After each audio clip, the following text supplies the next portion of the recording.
What's up, YouTube? This is Too Raw for TV. I wasn't going to do a video specifically about this situation, but uh, in the in the wake of the exchange between Shaquille O'Neal and Donovan Mitchell, and a lot of people are giving Shaq flack for what he said to Mitchell. I don't think, first of all, a lot of people understand why Shaq said what he said. I understand why Shaq said what he said. I know a lot of people look at Shaq as a bully. He's rude. He should have phrased it differently. No, I don't think he should have phrased anything differently in this situation. Um, I know why he said what he said. Um, Look, I just said this in my prior video with talking about Charles Barkley and Kevin Durant. I'm 40 years old,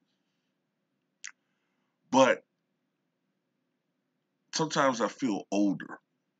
Like, and this is why I've said this before, but I don't know whether I said in the video to have more views. I suspect this video might have a few more views. So, my parents were born in the 1940s. Okay, they're no longer here. Uh, my aunt is 87. My maternal grandmother was born in I believe 21. My paternal grandmother was born in 1904. She lived to be 103 years old. She was 76 years old when I was born, and lived to see me. She lived to see me reach the age of 27. Okay, my maternal grandfather was born in 1900. My paternal grandfather was born in 1890, I believe, 6. He was born in 1896.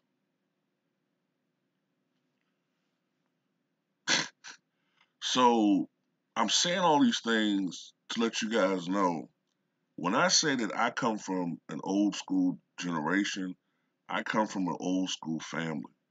My cousins are all in their 60s. You know what I'm saying? I'm like a baby uh, of the family. But I was brought up with more old school conservative thinking and the ways of how you conduct yourself and the way you talk.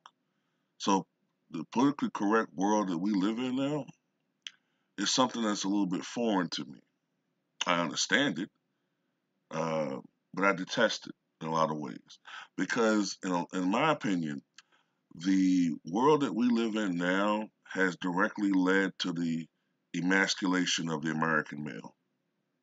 Okay, and I'm not trying to talk about sexuality here.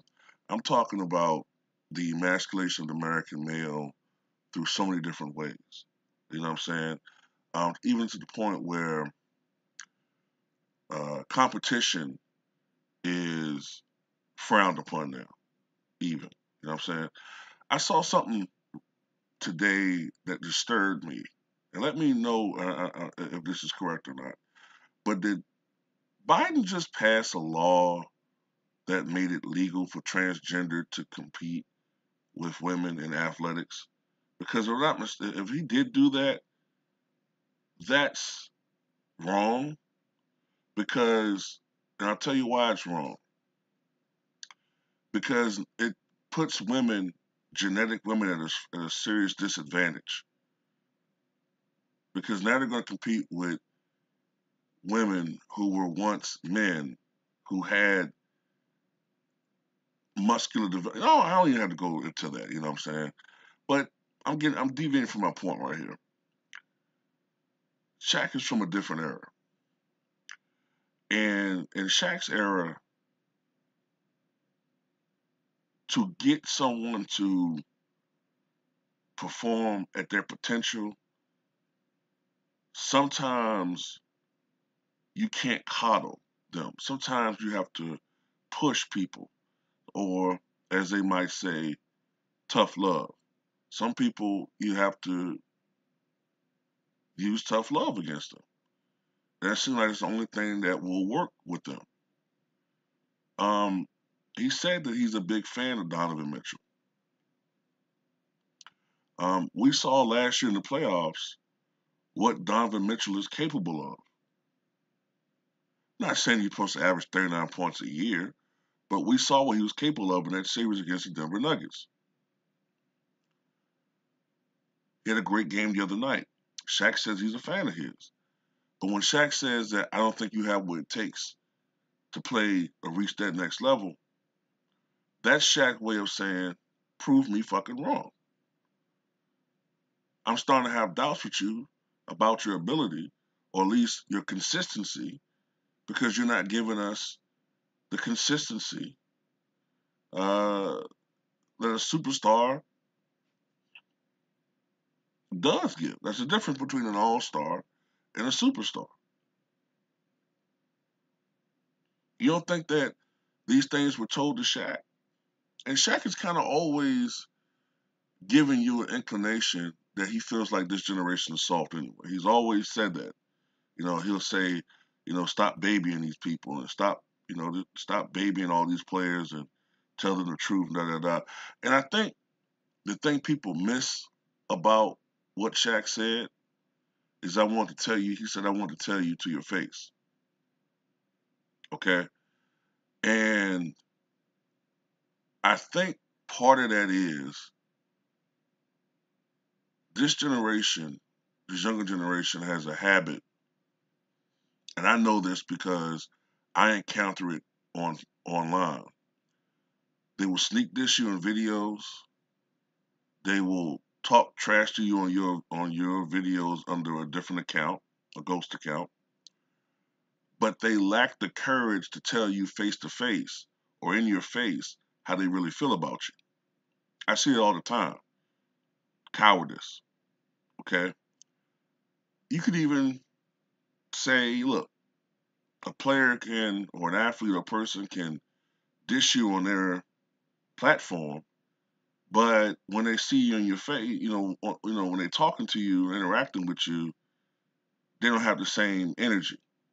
They don't say the same things to you. It's all hugs and dap when they see you. But then 2 days later on their Instagram or on their Twitter, they're giving all these cryptic possible disses toward you.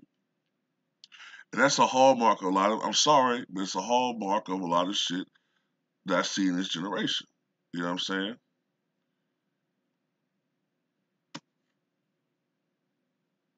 So, look,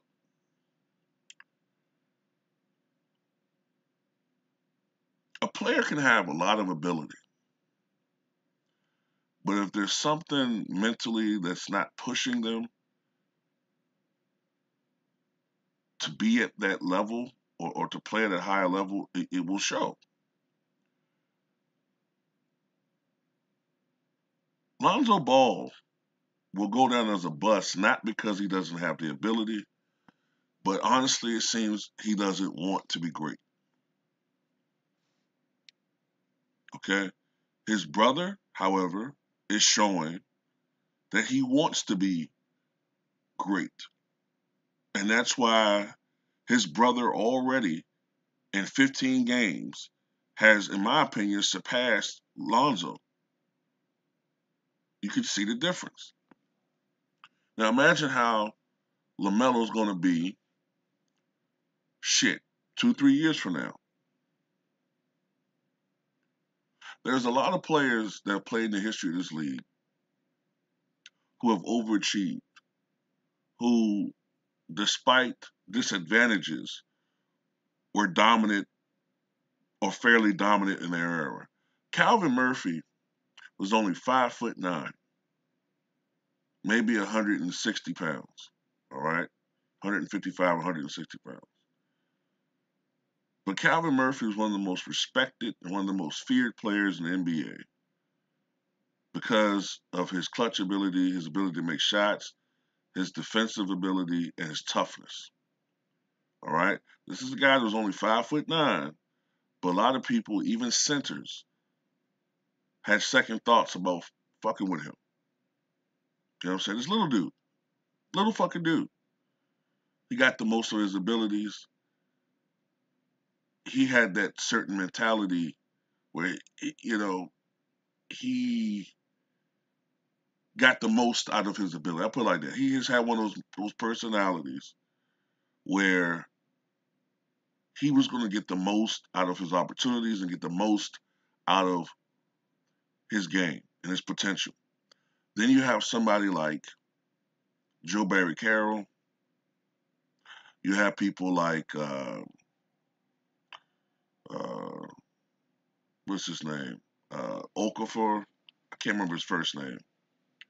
You have these people who seem to have ability, but they just don't give a fuck. They don't care enough. They don't want that greatness enough. They don't want it enough. And I think Shaq is just trying to push Donovan Mitchell to be a superstar, to be an elite, elite basketball player, a championship player. The guy that I saw last year in the playoffs was the best point guard, in my opinion, in the postseason, Donovan Mitchell. So the potential is there. You know what I'm saying? I guess Shaq is saying, I want you to be that type of player on a more consistent level. I want you to be that dominating Donovan Mitchell that we saw in the playoffs more often. And I guess that's what he's pretty much saying to Donovan Mitchell, because I see your potential and I've always had hope that you can be this guy, that you could be arguably the best point guard in the NBA, but I'm beginning to lose faith in you because, you seem more comfortable being relegated to being a perennial all-star rather than the feared superstar that you could be. So that's all I got to say in this video. I know Shaq, a lot of people don't like Shaq. Shaq pisses me off too sometimes. But I kind of like Shaq's approach this season in a lot of ways. He's being honest. Um, and I think he's not biting his tongue as much as he did in the past when it comes to personally challenging players. Um, in the past, Shaq would kind of speak in generalities, but he wasn't personally as critical. He wasn't being as personally critical as sometimes Charles Barkley could be. But I'm seeing Shaq doing that a little bit more this year. And as long as it's not a criticism coming from an evil or dark place, I don't really have a problem with it. But tell me what you guys think. I know a lot of y'all not gonna agree with my ass.